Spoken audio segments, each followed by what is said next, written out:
Number one R&B 103. We have on the line the international mixmaster, and I mean that physically, literally, and everything that goes along in that package. He's mixed around the world, and he's back on R&B 103. Ladies and gentlemen, it's the one and only Tobin. Good afternoon to you. How you doing? Good afternoon, Dwayne McClain. It's so great to be able to be back around the Giants on R&B 103. Yeah. I am so happy. So, just tell us, because, you and I, we go way back. Just tell us a little bit of something about how your career started and what you've been doing and where you are right now. In the present moment, home base for me since 95 has been Stone Mountain, Georgia. I am just maybe 2 miles off of away from Stone Mountain. I'm always on the top of that bad boy. And it is a great jumping off point for me because Atlanta, world's busiest airport, is my home base. So that allows me to expand. I started, like many of us, including Dwayne McClain, listening to the radio as a kid and fell in love. Just fell straight in love. And over the years, as we go forward, I started to get into music, spinning music, and when the disco era came about, I was all over it. And migrated into radio somehow. I sort of backed into it. I was looking for a job. That was the bottom line. I was about to lose a job that I didn't have enough seniority to make the layoffs. So I was working with the airlines, and they were about to lay people off. And lo and behold, the radio station says, yeah, we'll hire you. And that was the beginning of the radio career. And I incorporated the spinning, the mixing, and all of those activities that I had already developed skills in. Brought it to radio, and it kind of really worked for me. I actually first got on, the first time I was on the air on the radio was in the Virgin Islands on St. Thomas, and that would have been in late 60s. And just on there on a regular basis, but not full-time employed. Flash forward a couple of decades, and I'm now on the radio full-time every day in the Virgin Islands. My first full-time radio job, mornings on St. Croix. From there, I migrated to Atlanta in the mid-'80s. Few years in Atlanta, back to the Virgin Islands, just in time for Hurricane Hugo. Yeah. Yep. And within a few years, back to Atlanta in 95. And that's was a significant period of time for me, musically, and as far as radio, because that was the smooth jazz era. Ran a smooth jazz station on St. Thomas, did very well as far as what the program was, how the people liked it and all of that. We weren't making money. Right. So here we go back to Atlanta. And I actually came to Atlanta both times, chasing a dream. Anybody with any sense would have told you, yeah, that ain't going to happen. Of course, I don't generally listen to people that have sense. So I went ahead and it worked. And I was very, very pleased. And I'm now grateful for the entire career, for that path, because what happens is I wound up doing what I absolutely positively loved. And I got paid sometimes very well for doing that. Right. And I'm like, well, this is great. It's like I don't get wet when it rains, and they pay me. I'll do this forever. Yeah, it's like, we used to laugh ourselves to the bank, Ken. It's like, wow, y'all are paying us to do this? Yep. Yep. And now let's not let anyone think that it's all gravy, because as you, I, and everybody else that's been in this industry for any time knows, you're going to get more lemons than you're going to get peaches.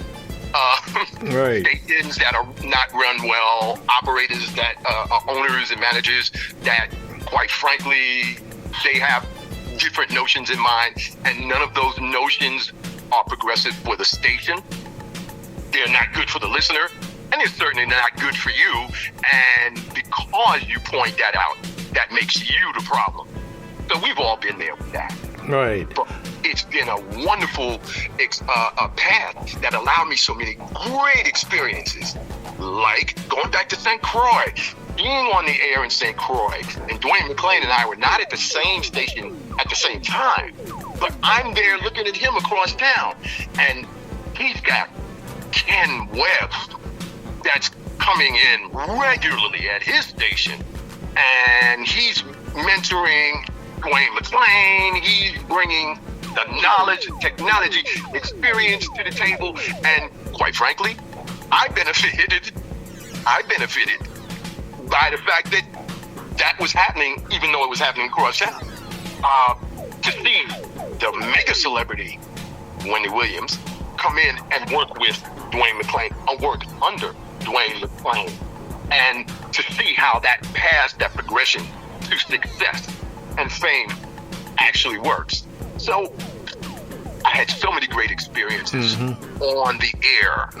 By the time we get to the late 90s and the technology is turning and the first email floats in 1998, and now the internet is a thing, the technology had changed so much it leveled the playing field to allow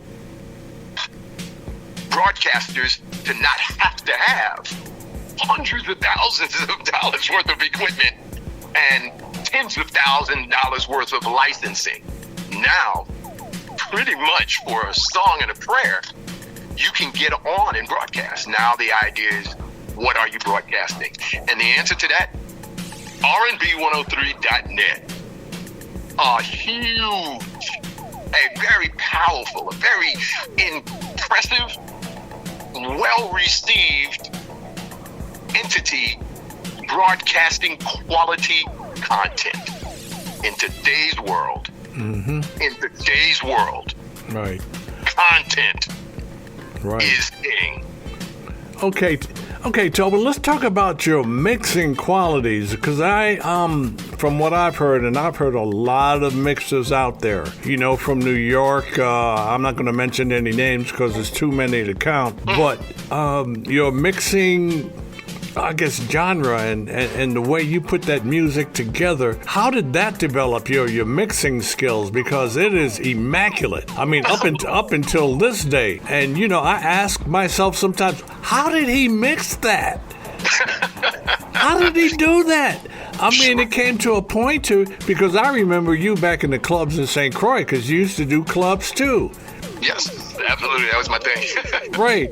And then I'm hearing this brother mixing like 3 songs at the same time, blending with each other. I'm like, oh my God, listen to this guy. Where does he? It's a blessing. So how did that come about?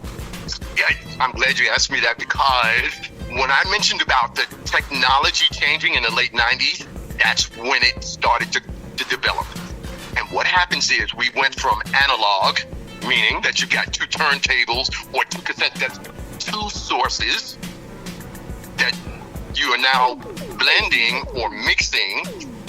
And we were doing that with analog, meaning you were doing records or CDs or tapes, physical. And we're transitioning now in the computer era to digital. What happens is I was in the process of learning how to play music, to spin music digitally, and somehow or the other I stumbled upon this application, because all of the DJ apps were new, and I stumbled across this one and I saw its capabilities, and I did not know that you're not supposed to be able to do this, that, and the other. So of course I went and learned how to do this, that, and the other, because that's what I was hearing in my head. The definition of a DJ is somebody that can see in the dark, read people's minds, and hear things that don't exist. That's a DJ. That's a record spinner.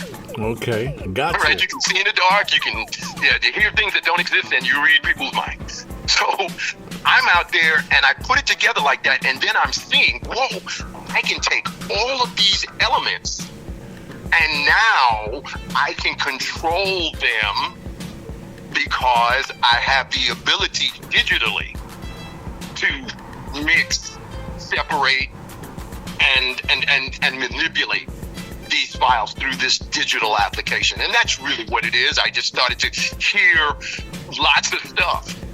And generally speaking, it was just like I'm hearing more than just one thing at a time. So I created this, what I call imagineered this style as something, as a presentation to say, we're playing the music that you know and that you love, and you're hearing it differently. Exactly. That's the element that I'm talking about, and that's what makes it so unique. There are other people that do that, but not as well as you, and I have to congratulate you on that because it is unique. And you having that capability and bringing it back to R&B 103, is a plus for us, a plus for you, because a lot of people don't know that you had delved into, when we first started this, 8 years ago. And then you started traveling, and from what I understand, you're getting ready to go to is it Colombia? Not South Carolina, Colombia, South America? Well, actually, both Colombias. Yes. But yes, in the present moment, I'm on my way to Medellin, where we're establishing a base of operations in Medellin with some awesome people, some of the best people ever. And so I'm excited about that. I used to work in Columbia, South Carolina. Yeah, I know. That's a conversation for another day, man. Yeah, I know. I ran into some big powerhouse up there. Yeah, I left them. Yeah, I ran into some of your compadres maybe a couple of months ago. They were doing a remote. And I said, "Oh, you guys remember Tobin?" Said, "Oh, Tobin, yeah, Ken Tobin, yeah, I know Ken Tobin." I'm not going to mention a radio station because we have our feet on their neck right now, So if I mention them, it'll be like 1 foot off the neck, and we're not doing that at this point. That was a joke. That was a joke. I don't want them mad at me, but anyway, yeah. Let me tell you how that worked out for me. I actually left them and went across town to a station that was doing so poorly that the only time they showed up in the ratings book was in the first page where they have all of the stations listed. Their numbers were so poor. They were doing terribly. Yeah. But I went over there because they paid me $5,000 more a year. Right. And I didn't know, there was no way to know at the time, but I went for the money, and lo and behold, I was only there maybe a few months, and they gutted the entire station. I mean, ripped out everything, replaced everything, blah, blah, blah, blah. Brand new call letters, brand new signal, and it booted. So it kind of worked out for me. Right. But I was in Columbia, South Carolina, and I certainly am very, very fond of and conscious of Columbia, South Carolina. Right. What I mean by that is the people of Columbia, South Carolina, the people of South Carolina, which, by the way, is where my parents were born. So I have an affinity for that. I spent my summers with my grandmother in South Carolina. Okay. But the people, this is the deal. You know that, Dwayne McClain, that's why they loved you in Naptown, and why they loved you in Chacktown, and why they loved you in West on St. Croix. That's why. They loved you because, guess what, the people could relate. They felt, oh, this is somebody that is talking to me. Your ability to talk to all of these people one at a time. All right. Well, Tobin, hate to say, because we can go on and on and on for hours and hours and hours, and we haven't even touched the people that have come out of the Virgin Islands, because the Virgin Islands was a melting pot for radio personalities, where these big conglomerate stations in the United States were picking people right out the Virgin Islands because of their talent, and you just happen to be one of them. Absolutely. Let me just point this out right quick before I let us go. And that is, when you're in, and this is in terms of anybody that's looking to do, and it's not just radio, but anybody that's looking to do, when you're in, of course, if you're in the major markets, you start, talking about the big towns. Oh, I need to be in New York. Oh, you're a Wall Street guy? Well, yeah, you probably do want to be in New York. Oh, you're whatever guy, you might want to be in Chicago. You might want to be in LA. But wherever you are is good enough for you to level up.